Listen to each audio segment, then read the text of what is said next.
Hi, Revive fam. Welcome back to another quick chat. Now, I want to share with you about an encounter that I had earlier this week. Now, if this is for you, you will know. This may not be for everyone. So what I always say is when anyone shares a word that comes from the Lord, that the Holy Spirit has placed inside of them to share with you, make sure you take it back to God to see if this is indeed for you. Now, we're all in different seasons, in different stages of our journey. So it's important to make sure that you take it back to the Holy Spirit and say, hey, is this for me? And one indicator that it's for you is that this will be a confirmation. What I'm about to share with you will be confirmation of what the Holy Spirit has already been speaking to you about. So let me jump in. Earlier on Monday, I had an encounter. Monday morning, I went to take a jog, and after working out and doing my cool down and doing my stretches, I sat in the car to just, collect myself, pull it together before pulling off. And I'm sitting in my car and I'm just looking around at the trees and just looking around just at the environment. And I noticed something just flash right in front of my eyes. So what I noticed was so bright that I couldn't help but to make eye contact and look at what it was. So as I'm sitting in my car and I'm looking through my front window, and I look and I see this beautiful, it looked like it was like a bright orange bird. And the bird flies and it lands on like the lowest limb, the lowest branch of this tree. So I'm looking at the bird, and the bird is so beautiful that I couldn't stop looking at it because of how odd it was and how beautiful it looked. It wasn't just a regular bird. Had I seen it was something that looked normal, it would have been like, oh, okay, look at the bird, and I keep going. But this bird, it was something different about this bird. So, just side note, when I got home,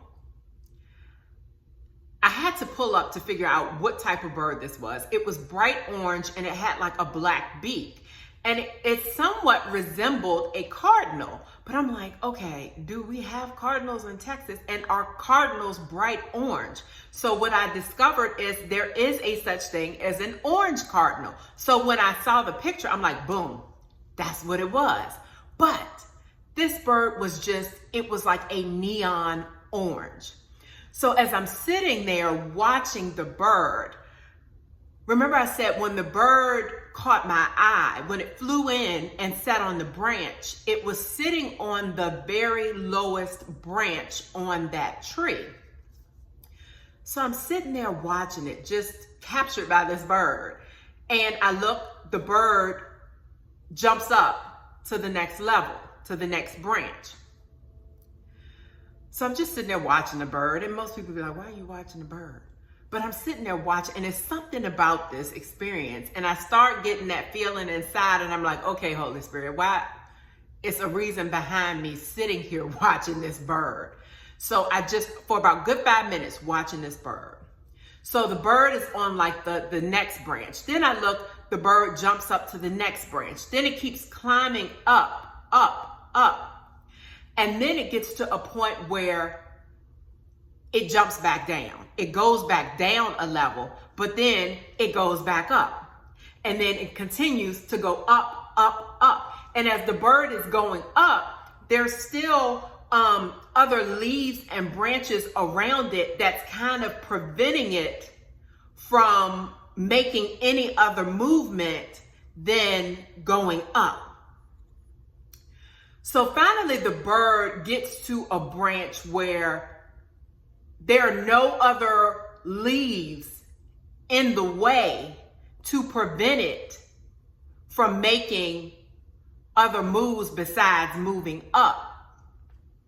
And I'm looking at this bird, like at the end of this branch, and it's all of this open space. And I look and I'm like, okay, well, the bird is, it's on this high branch and it's just in this open space. And I'm thinking, okay, so where is it going to go from here? Because it can't go up any further because it's reached the top. So where is it going to go from here? As soon as I thought that, the bird takes off flying. It took off and it just flew. And I sat there and I'm like, okay, Holy Spirit, it's something you want me to know about this encounter, about what I just saw. And what the Holy Spirit shared with me, this is what I heard. It's time to fly.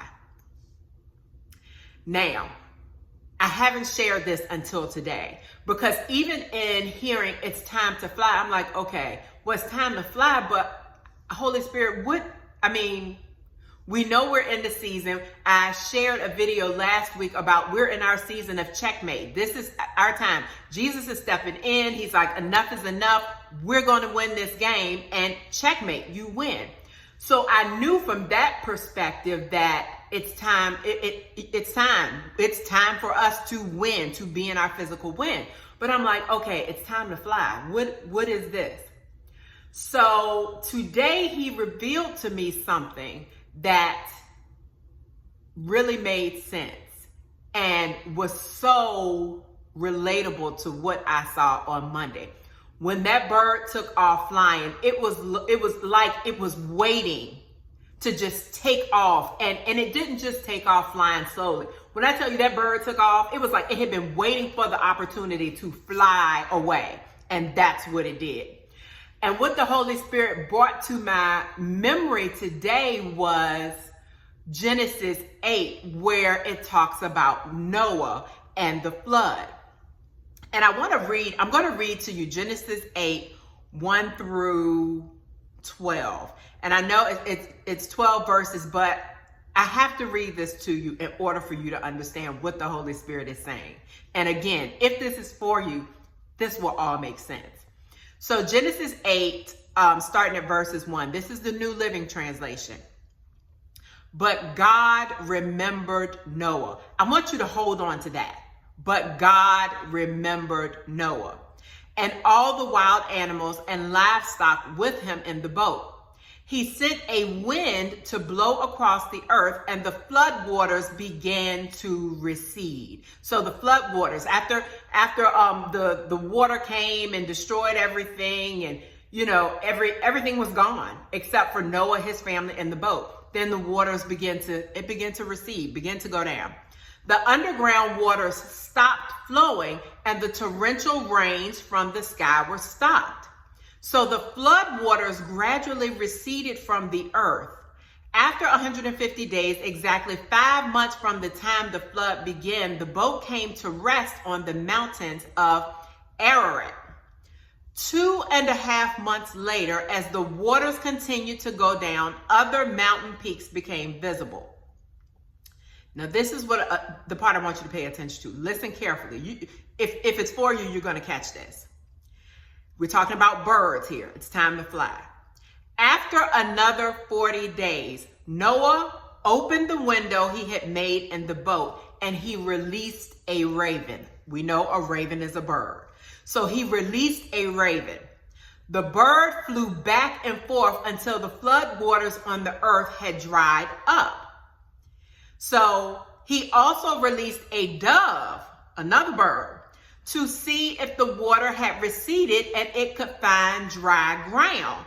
But the dove could find no place to land because the water still covered the ground. So there was still water. There were still things around where Noah and his family weren't free to roam the earth because there was still water around, because the dove never found a place to land and came back to the ship. So the dove returned to the boat, and Noah held out his hand and drew the dove back inside. After waiting another 7 days, Noah released the same dove again. This time, The dove returned to him in the evening with a fresh olive leaf in its beak. So this time he came back with something. So that means any hindrances, anything that was blocking was starting to go down. Because if it could see a leaf, there wasn't any more water covering everything. And there was an opportunity that dry ground was coming to fruition. So it says, when Noah saw this olive leaf, he knew that the flood waters were almost gone. No more obstacles.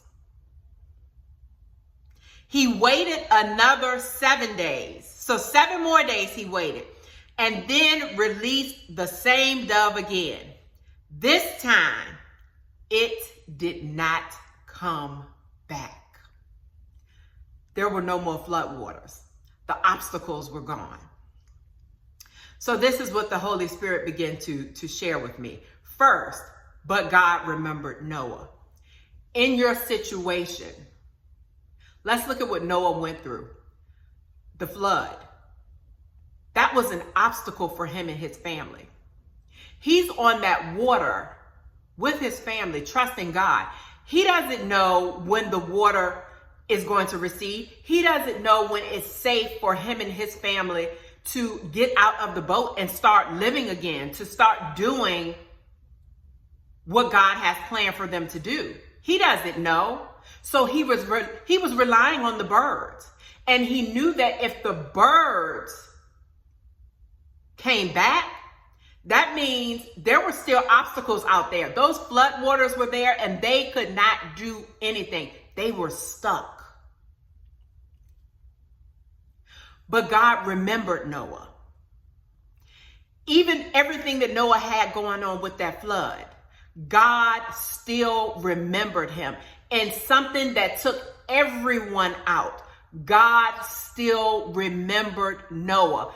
Him and his family were on that boat. It probably seemed like they were the only ones. And he probably said, well, God, we're still here. What's going on? But God still remembered Noah. And just like he remembered Noah, God still remembers you and all the obstacles that you faced.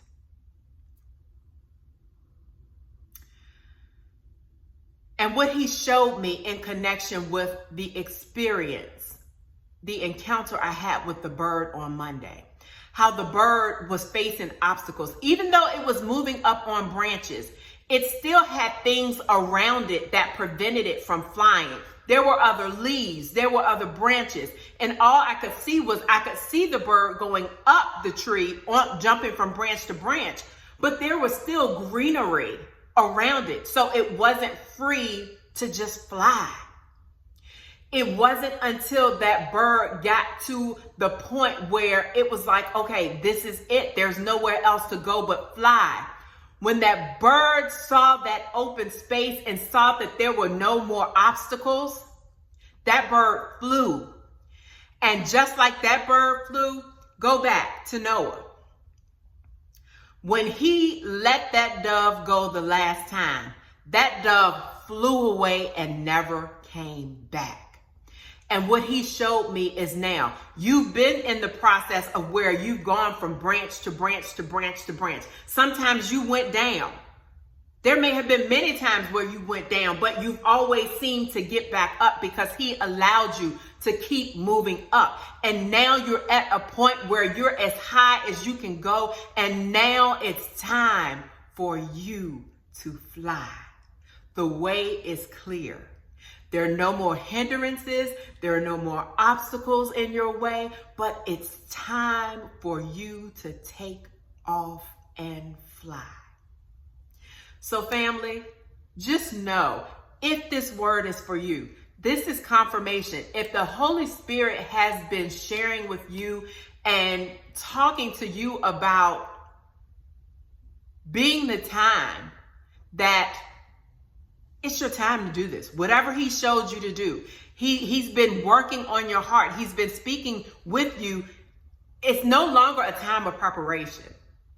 You're in it now, and it's your time to take off and fly. If this is for you, get ready. Get ready. This is your time to fly. You've made it to the top. You've made it as far as you could go in this particular season, because we know we never really make it when it comes to, we don't arrive. We're always consistently learning, and God is always downloading new things to us. So our walk with him is never oh, I made it. But in this particular season in your life, you've made it to that top level. And the next level is for you to fly to the next level that he has for you. So family, I wanted to share this with you because it was such an exciting encounter, and I waited until today because I wanted to have a full understanding and full clarity on what the Holy Spirit was trying to share when he said it's time to fly. Just that alone sounded good, but it's like, yeah, things can sound good, but Holy Spirit, we need to know, what is it that you're saying? We need to know from your mouth, what is it that you want us to know? Not what makes us feel good or what tickles our itching ears. Let us know, Father, what is it that you're doing in our lives, so we can know and we can be prepared, so that when you do it, we'll know. And also so that it's confirmation of what he's sharing with you.